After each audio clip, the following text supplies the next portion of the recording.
So once again, absolutely nobody asked for Matt Walsh to start talking again. He posted this video a couple hours ago called, "This is why I thought Trump was the winner of last night's debates." And I have to say, absolutely no one is shocked that Matt Walsh thought Trump won the debate because he's Matt Walsh.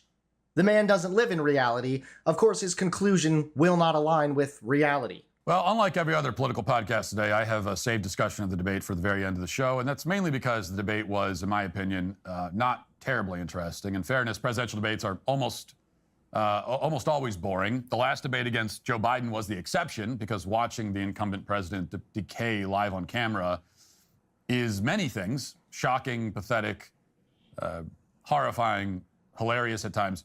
But so yeah, it was boring and uneventful, aka Donald Trump lost.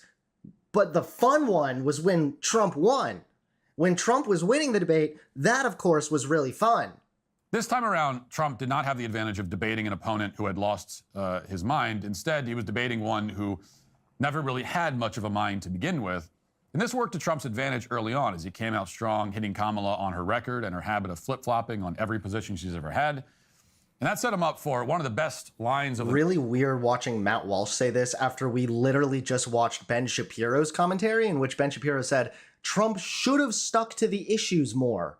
Trump should have stuck on policies more. He should have focused on Kamala's flip-flopping more. But Matt Walsh, same network, is like, I like that Trump right away was always focusing on her flip-flops.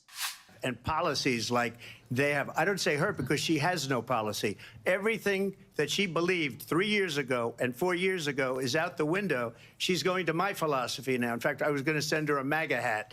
She's gone to my philosophy. But if she ever got elected, she'd change it. Yeah, that's not really calling out somebody for flip-flopping on policy.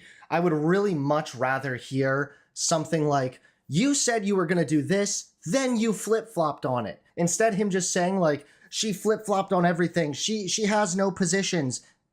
It doesn't land. And then saying that she's stealing my philosophy. I'm going to give her a MAGA hat. Huh? What philosophy? It was a good line. And the thing about Trump's best lines is that they never seem scripted. It didn't appear that Trump came into the debate planning to make a quip about sending Kamala a MAGA hat. Maybe he did have it planned, but he delivers it naturally with impeccable comedic timing. Let me guess, even though Kamala did as well with the, I think the reason Trump says that this war would be over if he was president is because he would just give it up. That didn't seem scripted at all. But I guarantee you Matt Walsh is about to say, Kamala Harris felt very scripted and forced. And unlike Kamala, who can never be accused of doing or saying anything naturally, Trump had another great line when talking about Kamala's platform, or lack thereof. Watch. To know that Donald Trump actually has no plan for you because he is more interested in defending himself than he is in looking out for you. That's just a soundbite. They gave her that to say. Look, I went to the Wharton School of Finance, and many of those professors, the top professors, think my plan is a brilliant plan. It's a great plan. It's a plan that's going to bring up our worth, our value as a country. It's going to make people want to be able to go and work and create jobs and create a lot of good, solid money for our country. And just to finish off, she doesn't have a plan. She copied Biden's plan, and it's like 4 sentences, like run, spot, run. 4 sentences that are just, oh, we'll try and lower taxes. She doesn't have a plan. Take a look at her plan. She does have a plan. In fact, that plan was shown by Goldman Sachs to be more beneficial for the U.S. economy compared to Donald Trump's economic plan. And also, how is Matt Walsh showing this stuff of Trump being like, even professors said I had the greatest plans, that when Trump was pressed about his plans, he said he had a concept of a plan. So another very funny line, well delivered, but Trump's very best moment, in my opinion, was not funny at all. In fact, his best moment when the topic turned to abortion. In that moment, he did the thing that I've been begging Republican politicians to do for years. You've probably heard me on the show many times urging Republicans and urging Trump to turn to their Democrat opponents and demand that they answer the questions that the media will never ask them. And Trump did exactly that here. Will she allow abortion in the 8th month, 9th month, 7th month? Come on. Okay, would you do that? Why don't you ask her Why- that question? why don't you answer That's the question? problem. Would you because veto? under Roe v. Answer Wade, the question, would you veto? you could do abortions in the 7th month, the 8th month, the 9th That's month, not true. and probably after birth. Just look at the former governor of Virginia. The governor of Virginia said, we put the baby aside and then we determine I'm what so sick of hearing this lie over and over and over again. we want to do with the baby. President Trump, thank you. So that's all you have to do. You know, as I've been ranting. I like that Matt Walsh showed that clip to be like, yeah, look, he finally was pressing Kamala. But then when we saw the clip, Kamala was like, why don't you answer the question? Because Trump was clearly dodging the original question asked and instead was asking Kamala a different question. So Democrats demand that Republicans deal with all of the intricacies and nuances and fine distinctions. Meanwhile, Democrats never want to grapple with abortion in even the broadest terms. They don't want to answer even the most basic questions about where they draw the line. Yes, they think it's important that victims can get abortions. That's been established. Now, putting the cases aside, what about every other case? Where do they draw the line with those? It's pretty simple. By the time the fetus is viable and a degree of sentience is established, then abortion should no longer be an option unless there's some kind of a medical emergency. Maybe like the media is scared of this or whatever. I don't know, but I'm certainly not afraid to answer that question. Late-term abortion is really not much of a thing. It's certainly not a thing the way conservatives would like us to believe. Most abortions take place in the very early stages before the fetus has any viability, sentience, personhood. It is not a person. It is simply the beginning of a human being. And by getting an abortion, you're not killing a person. You're just preventing a person from ever even existing to begin with. They believe it's perfectly acceptable to kill a baby at any point in the womb, no matter how healthy or viable the developed child or developed that child is. This would not be my position at all. I think the big reason that a lot of the Democrats steer clear of straight up saying late-term abortion is bad and this is why and I will make a policy against it and blah, blah, blah, because since we know that late-term abortions are, one, incredibly rare, and two, they only occur for medically necessary reasons, making any kind of policy that says late-term abortions are wrong or late-term abortions are against the law unless to save the life of the mother, you're now leaving that decision up to the surgeon. Now the abortionist needs to decide, do I perform this abortion? Is the mom's life really in danger? I could go to jail here. And then that could complicate things further. That's really a big reason as to why Democrats tend to steer clear of outright denouncing this or denying this, but they really should just clarify that. It wouldn't take a whole lot to just clarify this. So most abortions take place in the first trimester of pregnancy. Less than 1% of abortions take place after 21 weeks. Public support for abortion after 24 weeks of pregnancy is notably low, and pundits have made wild claims about people who get third trimester abortions, such as that women seek abortions up until the moment of a live birth.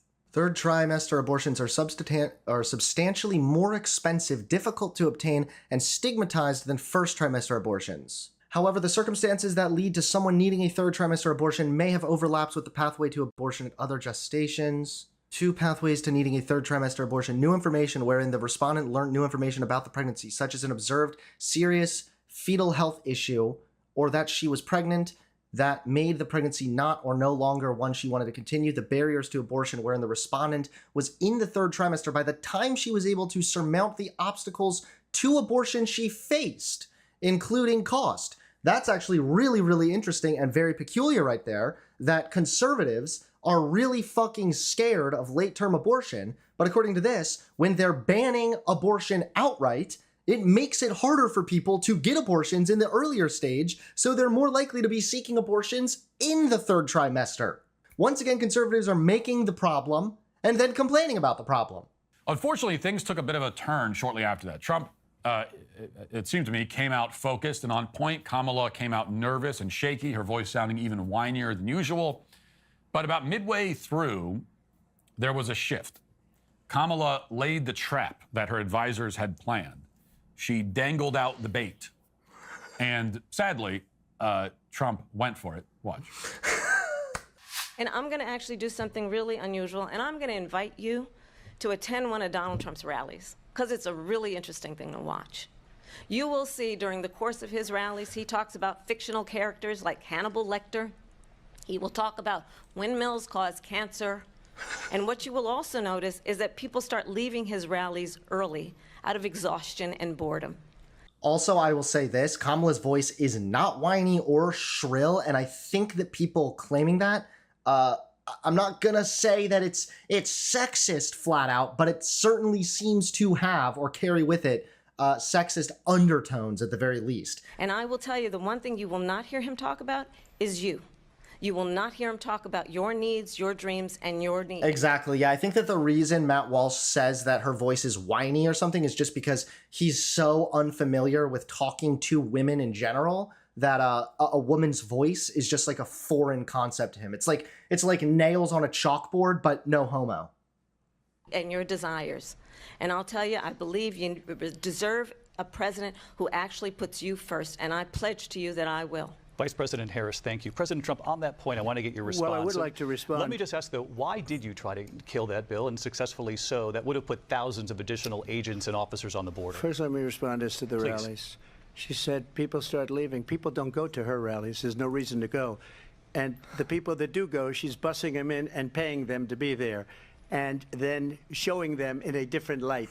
So she can't... Look at the face that Kamala Harris gives Trump while he's going on this delusional rant about his fucking rally size is so funny. Like, she's just giving him the look, the like, I got you, and I know that I got you now. Talk about that. People don't leave my rallies. We have the biggest rallies, the most incredible rallies in the history of politics. That's because people want to take their country back. Our country is being lost. We're a failing nation. And it happened 3.5 years ago. And what's going on here, you're going to end up in World War III, just to go into another subject. What they have done to our country by allowing these millions and millions of people to come into our country, and look at what's happening to the towns all over the United States. And a lot of towns don't want to talk. It's not going to be Aurora or Springfield. A lot of towns don't want to talk about it because they're so embarrassed by it. In Springfield... Again, keep in mind the moderator's question was, why did you advocate to shoot down that bill that would have put way more Border Patrol agents on the border? Why did you shoot that bill down? And Trump goes, let me respond to the rally, and then starts rambling about immigrants again. They're eating the dogs, the people that came in. Let me guess, Matt Walsh is going to defend that statement as well, right? They're eating the cats. They're eating the pets of the people that live there. And this is what's happening in our country, and it's a shame. As far as rallies are concerned, as far as the reason they go is they like what I say. They want to bring our country back. They want to make America great again. It's a very simple phrase, make America great again. She's destroying this country, and if she becomes president, this country doesn't have a chance of success. So that was it. Yeah, that was the good moment when Trump took the bait and then started rambling about them eating dogs, which then got him fact-checked because that was just not happening. Kamala said that Trump's rallies are boring, and for Trump, that is a dagger straight to the heart. Yeah, that's like saying he has a small penis. I mean, that's exactly what's happening there. Your rally is micro. You got a micro rally. In a spot where he's the most sensitive, and he got angry and responded with a rambling, unfocused, and defensive answer. Now, to this moment in the debate, he was on the attack. He was bringing everything back to Kamala Harris and Joe Biden, and their record. He was bringing everything back to that. And but this is where he went on defense. And from that point on, seemed to me he never quite recovered. Now, it's obvious. Oh, man. Matt, are you doing okay, buddy? Guys, we might need to make sure that Matt Walsh is doing all right. He might be on, like, suicide watch. Look, Monday morning quarterback and all that, hindsight is 20/20, but it is obvious what he should have said. He should have said, look, we're here to discuss the most important issues facing our country. American families are suffering. And yet Kamala Harris is wasting our time talking about the entertainment quality of my rallies. I don't care if she thinks my rallies are boring. This is not an issue that matters to the people of this nation.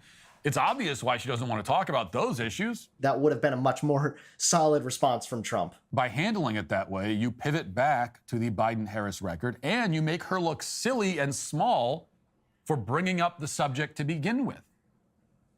That's the risk, right, for the bait. And she baited Trump again and again in the debate after that. similar kinds of like little needling him in there, and on these kinds of issues. But the risk on their side when they try to bait Trump with this stuff is that if he doesn't take the bait, they look ridiculous. So she would have looked ridiculous for bringing up the fact that Trump's rallies are boring. This is why I think Trump won the debate, okay? If he had actually said this, then Kamala Harris would have looked really bad. His title is "This is why I thought Trump was the winner of last night's debate." Where did he win the debate? You just said that he got baited and then never recovered. And through most of the debate after that, he was defensive and unfocused. In fact, again, Kamala would bait Trump in similar ways several times more throughout the night, and he took the bait every single time. It was frustrating to watch. Yet, that was not the story of the night. The story was not Trump, and it wasn't Kamala. Instead, it was Kamala's tag team partners, who are the moderators. Now we and introduce Cope Level 3. Again, it's not Trump's fault for simply lying more frequently during the debate. No, it's the moderator's fault for calling out Trump's frequent lies. Make it make sense? It fucking doesn't. We knew that Trump would be in a 3-on-1 cage match against Kamala and her campaign surrogates disguised as debate moderators. What we didn't know, and many of us didn't expect, is that they would be so blatant about it. David Muir and Lindsay Davis of ABC News did not even feign objectivity. That's because we literally looked at a list and saw that Kamala Harris had like 2 lies or 2 like falsehoods in her debate, and Trump had like a whole fucking list of them. Rather, they ganged up on Trump, argued with him, and fact-checked him on the spot several times. Kamala, meanwhile, was allowed to lie and distort the facts with reckless abandon, never suffering a fact-check or even a follow-up. Daily Wire put together a montage that summarizes the whole night. So we'll see here Kamala lying and not being fact-checked, and then Trump getting fact-checked repeatedly. Watch. What you're going to hear tonight is a detailed and dangerous plan called Project 2025 that the former president intends on implementing if he were elected again. There is no state in this country where it is legal to kill a baby after it's born. Donald Trump left us the worst unemployment since the Great Depression. Donald Trump left us the worst public health epidemic in a century. Donald Trump left us the worst attack on our democracy since the Civil War. So then they just have like a compilation of Kamala saying things that they deem as false or something and think that Kamala didn't get fact-checked. Okay. Fact-checking the ABC News debate. Former President Donald Trump delivered more than 30 false claims. Trump again delivered a staggering quantity and variety of false claims, some of which were egregious lies about topics including abortion, immigration, and the economy. Harris was far more accurate than Trump. CNN's preliminary count found just 1 false claim from the vice president, though she also added some claims that were misleading or lacked in key context. Here's a fact check of some of the remarks made by each candidate. Harris on Trump's tariff plan. They're saying this needs context. Harris was misleading. She did not make her position on fracking clear. So, okay, if your only thing is that the moderators fact-checked Trump more, even though it is a fact that Trump lied more, then okay. Maybe they should have called out Kamala Harris here and there. That doesn't mean that Trump actually won the debate. That doesn't mean that Kamala Harris actually lost the debate. That doesn't really mean much. Maybe they'll do better next time. Oh wait, they can't do better next time because Trump has already ruled out debating again. So Trump lies more, he gets fact-checked more, and now the moderators are being accused of being biased. Again, they probably could have done a better job calling out Kamala Harris on some of the stuff. I will absolutely be charitable there. But to walk away from that and then conclude, and that's why Trump is actually the winner, that's just fucking delusional. So there you have Kamala lying about Trump repeatedly with no fact checks. Meanwhile, Trump was fact checked, even when his statements were completely true. It was a despicable and shameful performance by the media. Where was Trump's statements true when he was... Wait, can I see some evidence, please, of Trump being fact checked on stuff that's true, please? They'll feel no shame for it. After all, these people believe, or have told themselves anyway, that they are the vanguards protecting us from a man who seeks to end our democracy and usher in 1,000 years of tyranny. They'll do or say whatever is necessary to prevent that, and it's for our own good. It's so funny that he says they'll say whatever they need to when it was Trump saying whatever he needs to. He lied about Kamala being a Marxist. He lied about immigration. He lied about them eating pets. He lied about so many things. Trump is just saying whatever he needs to say. The lack of self-awareness here is fucking astronomical. You know, that's how they see it. Journalistic ethics, objectivity, truth, all of these things are expendable. They must be thrown out the window, and they have been in order to stop Trump. Of course, the irony is that their efforts to sabotage Trump, once again, probably had the opposite effect. Thanks to the embarrassing performance by the moderators, the story of the night is their embarrassing performance. It was not Trump's strong... This is just Matt Walsh trying so hard to construct a fantasy reality that he's far more comfortable living in. Now the focus is how the moderators were all biased. Huh. No. Nah. The focus is still Trump embarrassing himself. The focus is still your big daddy Trump, your big alpha sigma Trump, looking like a weak little fucking beta on stage. That's what the story is actually about. This is Matt coping to the extreme, desperately hoping that the story changes to the moderators are bad, the media's bad, and so that they can take the spotlight off of how fucking badly Trump did. Kamala did not win. Trump didn't win. But the media lost, and lost whatever meager shreds of credibility they may have still had in the minds of the most naive among us. And a loss for the media is a win for Trump by default.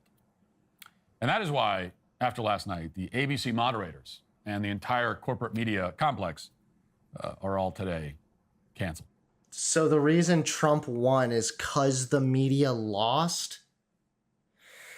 Not even the logic of that checks out. So Trump didn't win, but Trump did win because the media lost, and Trump lost his footing and he never regained focus, but he still won because the media lost. Okay, yeah, this man is broken. Very, very broken. Now, to make matters even worse, Trump and his little goons are all coping and claiming that, well, Trump kind of did win when you factor in the fact that the media lost and all this shit. So much so, and it's all culminated to this moment, a new and intense civil war amongst the MAGA-tards has broken out. That's right. Marjorie Taylor Greene and Laura Loomer are fighting with each other on Twitter. On September 8th, Kamala Harris posted a very wholesome tweet about her family and her Indian heritage. She said, as a young girl visiting my grandparents in India, my grandfather took me on his morning walks where he would discuss the importance of fighting for equality and fighting corruption. My grandmother traveled across India. Happy National Grandparents' Day to all the grandparents who helped shape and inspire the next generation. A very sweet, cute, and wholesome post. Well, Laura Loomer, who is one of the most despicable and disgusting ghouls on this planet, said this: if Kamala Harris wins, the White House will smell like curry, and White House speeches will be facilitated via a call center, and the American people will only be able to convey their feedback through a customer satisfaction survey at the end of the call that nobody will understand. I don't know what to say. The racism has me at a loss for words. What the fuck is this? This is some conservative care and energy right here. And it was so racist that even Marjorie Taylor Greene, another queen racist, spoke against it. Marjorie Taylor Greene said, this is appalling and extremely racist. It does not represent who we are as Republicans or MAGA. This does not represent President Trump. This type of behavior should not be tolerated ever. Laura Loomer should take this down. What is happening? Listen, if you're too racist for Marjorie Taylor Greene, you know you've crossed the line. The Jewish space laser lady is calling you a racist? You fucked up. And what's even more embarrassing than this is the fact that this racist plastic surgeon experiment, Laura Loomer, also was literally responsible for giving Trump advice prior to his disastrous debate. Axios reported on Thursday that Loomer had been egging him on during his flight after his other advisors urged caution and tried to convince Trump to stick to messages on key voter concerns like the economy instead of pushing old grievances and sharing easily debunked conspiracies such as Haitian immigrants eating people's pets. Trump appeared to take Loomer's advice and turned in a fiasco of a performance marred by one rambling diatribe after another. Two of Trump's most trusted allies went for each other in a spectacular and public spat after it emerged that far-right commentator Laura Loomer had accompanied Trump on a private plane to the debate. She was banned from Uber Eats for being too racist.